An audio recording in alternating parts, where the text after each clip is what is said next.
Այսօր ներկայացնում ենք Պանացեան բրենդ, որն արդեն շուրջ 30 տարի առաջարկում է առողջարար եւ բնական կաթնամթեր, որի վառ օրինակն է Նարինե բիո պրոդուկտը։ Պանացեան առաջինն է Հայաստանում, որն առաջարկում է լակտոզա չպարունակող կաթ եւ յոգուրտ, հասանելի դարձնելով այն բոլորին։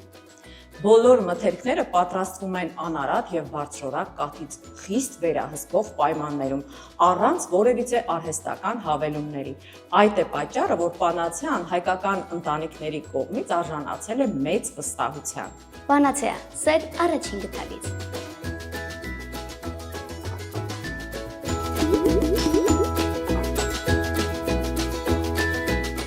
Բարև ձեզ մեր շատ սիրելի փոքրիկներ։ Ողջույն սիրելի երեխաներ։ Հեքիաթի սենյակից ձեզ են ողջունում Արևիկը եւ Լիլիթը։ Ինչպես միշտ սիրելի փոքրիկներ, մենք ձեզ ամեն շաբաթ կարոտում ենք, դրա համար էլ բաց մի թողեք մեր հաղորդումները, որովհետև վստահ եմ, որ դուք եք սպասում հեքիաթի սենյակին։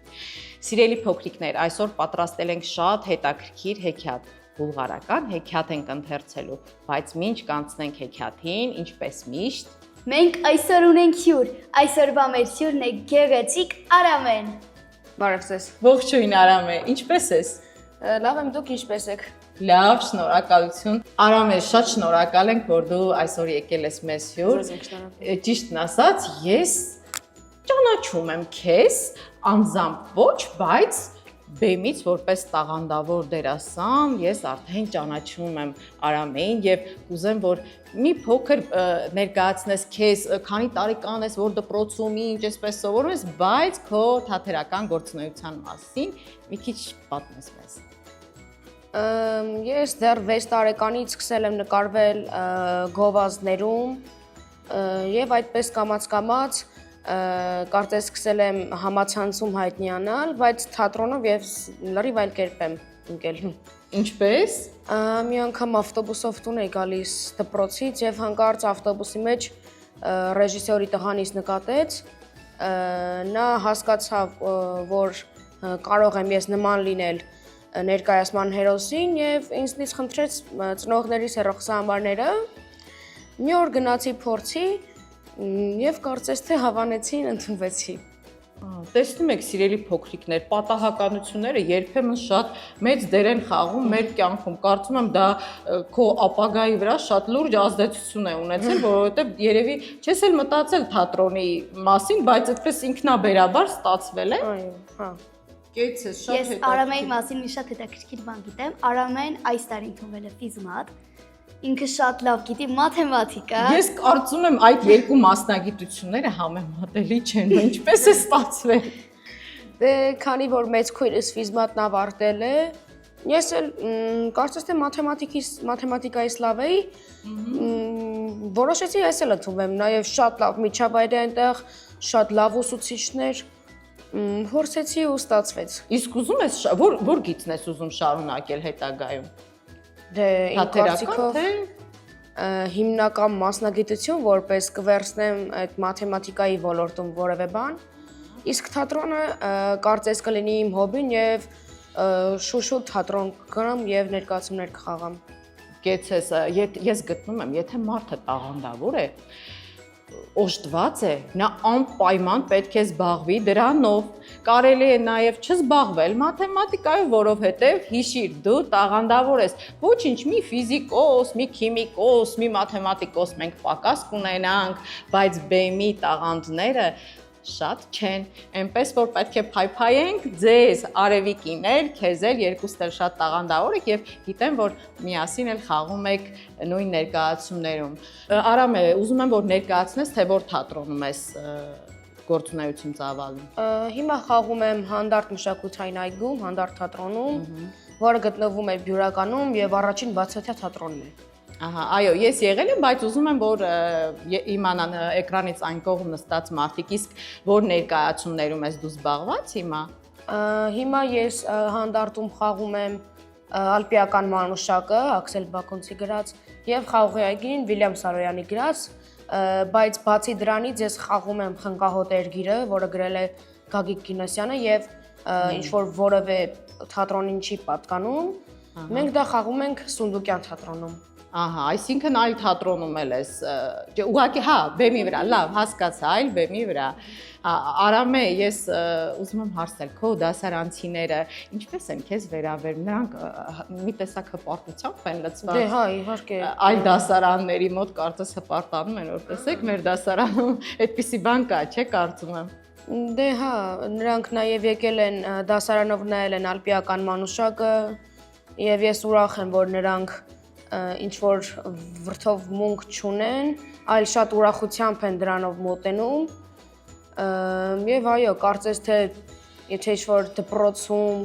ինչ-որ հանդես է լինում, միջոցառում է լինում, որտեղ դերասան է պետք, այսպես ասած, այո, նրանք առաջինը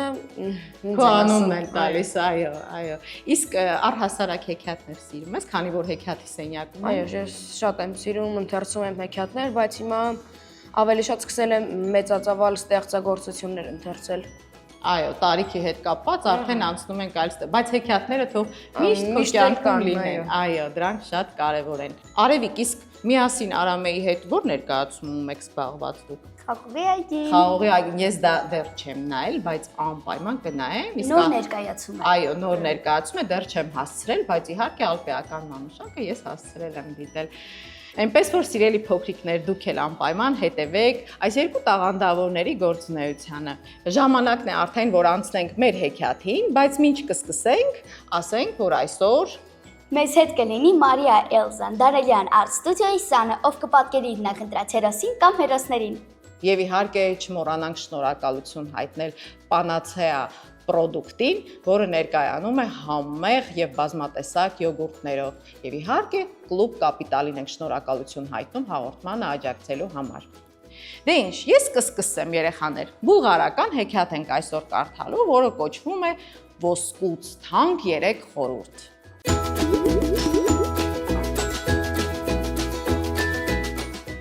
Մի աղքատ մարդ աշխատում էր դարբնի մոտ։ Ծառայում էր ազնվորեն եւ հավատարմությամբ։ Աշխատանքի վարձն օրվա սնունդներ ու ծածկը գլխավերևում։ Այսպես 20 տարի։ 20 տարի հետո աղքատը որոշեց տուն վերադառնալ ու դարբնին խնդրեց, որ իրեն վճարի աշխատանքի համար։ Դարբինը իհարկե տխրեց։ Մի գնա, փորձեց համոզել նա։ 1 տարի էլ աշխատիր։ Դու ինձ համար որդու պես ես եղել, ամեն հարցում օգնել ես։ Ես եկա քեզ մոտ աշխատելու եւ տանը մնաց իմ ջահել կինը, պատասխանեց աղքատը։ Նա ինձ խոստացավ սպասել 20 տարի, այնպես որ այլևս չեմ կարող մնալ։ Ինչ արած, դարբինը նրան տարավ իր գաղտնի սենյակը եւ 3 ոսկի տվեց։ Աստված քեզ հետ, ասաց նա հրաժեշտ տալիս։ Իմ տված վարձը մեծ չէ, բայց ավելին տալ չեմ կարողանա։ Դարբիններն էլ հարուստ չեն ապրում։ Բայց եթե օգնության կարիք ունենաս, անպայման դիմիր ինձ։ Հրաժեշտ տվեցի միմյանց եւ աղքատը ճանապարհ ընկավ դեպի հայրենի գյուղ։ Ճանապարհին 3 ուղեկցի հանդիպեց, 2 երիտասարդներ եւ նրանց հետևից հազիվ հասնող մի ալևոր ծերունու։ Երիտասարդները խոսքի բռնվեցին դարբնի նախկին օգնականի հետ։ Ով ես, ինչ ես անում, որտեղ ես աշխատել, որքան ես վաստակել։ Հետո էլ պատմեցին իրենց մասին։ Իսկ ծերունին լռում էր եւ ժպիտով հետևում էր ճանապարհի երկայնքով ձգվող թփերի մեջ բույն յուսող թռչուններին։ Ո՞վ է այս լուրումուշ ծերունին, հարցրեց դարբինի նախկին օգնականը։ Մեր հայրն է, պատասխանեցին պատանիները։ Նա լուր է, որովհետև իրեն ավելի են հետաքրքրում թռչունների զրույցները։ Նա հասկանում է թռչունների լեզուն։ Մեր հայրն իմաստուն է։ Նրա ամեն խոսքը թանկ է, եւ նա երբեք հենց այնպես ոչինչ չի ասում։ Իսկ ինչ արժե նրա խորհուրդը, հարցրեց աղքատը։ 1 խորհուրդը 1 ոսկի։ Եթե ես իմաստունի խորհրդի համար 1 ոսկի տամ, շատ բան չեմ կորցնի, մտածեց մարդը։ Նա գրպանից 1 ոսկի հանեց ու տվեց ծերունուն։ Անհանգիստ ջուրը չմտնես, ասաց ծերունին։ Մինչ նրանք շարունակում էին քայլել, աղքատը դիտում էր, թե ինչպես է ծերունին ականջ դնում թռչունների դայլայլին։ Հետաքրքիր է, ինչ կասի ինձ այս մարդը, եթե ես նրան 2-րդ ոսկին տամ, մտածեց նա եւ 2-րդ ոսկին էլ տվեց իմաստունին։ Երբ տեսնես, որ գիշերակեր թռչունները միտեղ պտտվում են, մոտեցիր եւ իմացիր ինչ է պատահել, ինչու են հավաքվել, ասաց ծերունին ու կրկին լռեց։ Այ քեզ բան, մտածեց աղքատը։ Ես այնքան եմ տեսել պտտվող գիշակերների, բայց երբեք չեմ մոտեցել իմանալու, թե ինչ է պատահել։ Ծերունուն տամ իմ երրորդ ոսկին էլ, մեկ է արդեն կա, այն թե չկա։ Եվ աղքատն իր վերջին ոսկե դրամն էլ տվեց իմաստունին։ Երբ կգա ինչ-որ բան որոշելու պահը, նախ կհաշվես մինչև 25-ը, ասաց ծերունին։ Շուտով նրանք հասան ճամփաբաժանին, այնտեղ պետք է բաժանվեին։ Հրաժեշտ տվեցին իրար եւ դարբնի նախկին օգնականը գնաց իր հայրենի գյուղի ուղղությամբ։ Շատ քայլեց թե քիչ, հանդիպեց գետի, որը պետք է անցներ ծանծաղուտով։ Բայց գետը վարարել էր, ջուրը փոթորկում էր, ասես եռում էր։ Դարբնի նախկին օգնականը հիշեց իմաստունի առաջին խորհուրդը՝ չմտնես անանգիստ ջուրը, եւ որոշեց ափին նստել, մտածել, թե հետո ինչ է անելու։ Նստեց խոտերին, մի կտոր հաց հանեց։ Նույն պահին սմբակների ձայն լսվեց եւ ափին մի ձիավոր հայտնվեց։ Ինչու գետը չես անցնում, հարցրեց հետյալ նախկատին։ Չեմ ուզում փոթորկվող ջուրը մտնել, պատասխանեց աղքատը։ Տարօրինակ մարդ, մտածեց ձիավորը, խթանեցին եւ նետվեց ջուրը։ Տեխնուտեգը ջրապտույտն իր մեջ առավ նրան, ձիավորը խեղդվեց, իսկ ձին կարողացավ հետ դառնալ, դուրս եկավ ափ։ Դարբնի օգնականը նստեց ձին եւ գնաց կամուրջ գտնելու։ Շուտով նա անցավ կամուրջը եւ շարունակեց ճանապարհը։ Անտառապատ հովտի կողքով գնալիս օդում պտտվող գիշակերների խումբ տեսավ։ Մարդը հիշեց ծերունու երկրորդ խորհուրդը։ Ճանապարհից շեղվեց եւ ձին քշեց, տեսնելու թե ինչ է պատահել։ Տեսավ 3 դիվ, դրանց մոտ ատրճանակներ եւ մի պորկ մեջը լիքը ոսկի։ Մահացածներն ավազակներ էին, որոնք չէին կարողացել ոսկին իրար մեջ բաժանել։ Վիճել էին եւ սպանել մեկ-մեկու։ Դարբնի նախկին աշակերտը վերցրեց պարկով ոսկին ու շարունակեց ճանապարհը։ Վերջապես հասավ իր հարազատ գյուղը։ Նախքան տուն մտնելը մարդը որոշեց ներս նայել պատուհանից։ Նայեց եւ ինչ տեսավ։ Տոնական սեղան է պատրաստված, իսկ սեղանի մոտ նստած են իր կինն ու մի անծանոթ տղամարդ։ Տղամարդը թիկունքով դեպի պատուհանն է նստած։ Դարբնի օգնականն անսպասելիությունից ցնցվեց, հանեց ատրճանակը, որ սպանի անհավատարիմ կնոջը, բայց ճիշտ ժամանակին հիշեց ծերունու երրորդ խորհուրդը։ Նախքան որոշում կայացնելը հաշվիր մինչև 25-ը։ Եվ մինչ նա կհաշվեր, տղամարդը վեր կացավ սեղանի մոտից եւ ասաց. Մայրիկս, ես գնում եմ հորս փնտրելու,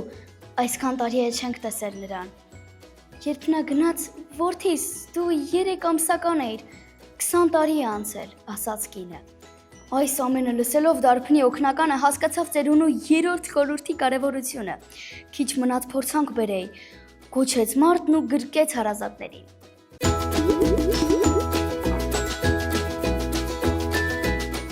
Արամը քեզ դուր եկավ այս եկաթը։ Այո, ինձ շատ դուր եկավ։ Իսկ ինչ հասկացար այն կարդալիս։ Սա ուսուցողական հեքիաթ էր եւ հասկացա, որ պետք է լինել համբերատար եւ ուրիշների խորհուրդը լսելով այն հեգնանքի չարժանացնել։ Ահա, եթե զգում ես, որ սրտացավ ինչ-որ մեկն է ճիշտ խորհուրդ է, այնուամենայնիվ պետք է լսել այդ խորհուրդները։ Մենք հեքիաթներ ենք ընթերցել հեքիաթի սենյակում, որ այդ խորհուրդների պատճառով վատ բաներ են տեղի ունեցել, եւ խորհուրդ ենք տալիս երեխաներին ամեն մեկի խորհուրդը չլսել, բայց կարևոր մարդկանց եւ իմաստուն մարդկանց խորհուրդները, այո, միշտ պետք է լսել, որպեսզի փորձանքի մեջ չընկնենք։ Արամ է, ինչ որ բան կասես երեխաներին, ինչ անեն, ինչով զբաղվեն, ընդհանրապես, իրենց առօրյան ինչով լցնեն։ Պետք է դրսում խաղալ, գրքեր կարդալ, հեքիաթներ կարդալ, փորձել այդ հեքիաթներից որևէ բան ստանալ, վերլուծել միտքը, բայց ոչ միայն հեքիաթներ, նաև առակներ, բալադներ, ստեղծագործություններ եւ բանաստեղծություններ։ Ես կարծում եմ Արամեն այս դարաշրջանում չի ապրում։ Նա թվարկեց այն ամենը, ինչ որ իմ մանկության տարիներին էր տեղի ունենում։ Մենք ամբողջ օրը խաղում էինք բակում, դե իհարկե նաև ընթերցում էինք։ Կեցես Արամե, ես գերագույն հաճույք ստացա այս հաղորդումից, որտեվ այս տարիքում արդեն լինել այսքան իմաստուն եւ այսքան գործ ունենալ քիչ է պատահում։ Արևիկ, ինչ որ բան ունես ընկերոջդ մաղթելու։ Ես ձեզ երկուսիդ մաղթում եմ, որ միշտ բեմում լինեք երկուստ էլ եւ ես էլ գամ եւ դիտեմ ձեր ներկայացումը։ Մենք քեզ անպայման կհրավիրենք։ Դե ես սպասում եմ եւ չմոռանանք նաեւ հիշեցնել, որ այս ընթացքում մեզ հետ էր Դանելյան Art Studio-ի Սան Մարիա Էլզան։ Իսկ հիմա տեսնենք, թե որ հերոսին են ապատկել։